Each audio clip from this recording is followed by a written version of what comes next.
стратегияны эшләүче кешеләр мөгаен бик нык эшенә кереп, тирән уйлап, аңлап эш иткәннәрдер дим, чөнки милли мәгариф булмаган милләтнең киләчәге юк. Һәм безнең әйткәнемчә, республик күләмендә кабул ителгән бөтен дәүләт документларының үзәгендә бер милли мәгариф. Безнең президентыбыз да, башка җитәкчеләребез дә моның бик мөһимлеген аңлап эш итәләр. Әйткәнемчә, менә моны тормышка ашыруның иң мөһим бер ысулы ул һәр татарның мин татар дип жан атуы һәм шушы жан ату процессын милләтенә файдалы итеп жан ату булырга тиеш.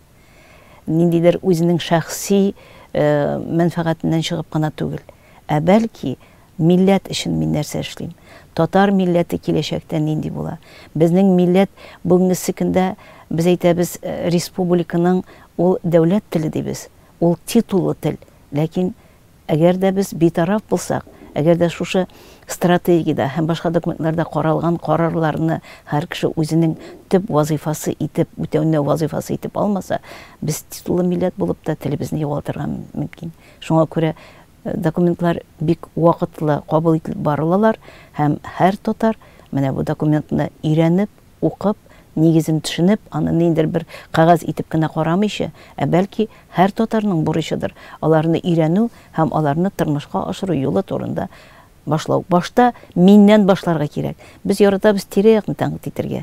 Менә мин тәнкыйть итеп җитешсезлекләремне күрсәм, шуннан чыгып нәтиҗә ясасам, аннан гаиләмә күчсәм, аннан туганнарыма күчсәм, нәселемә күчсәм, менә ул чын мәгънәсендә эш итү ысулы булыр иде.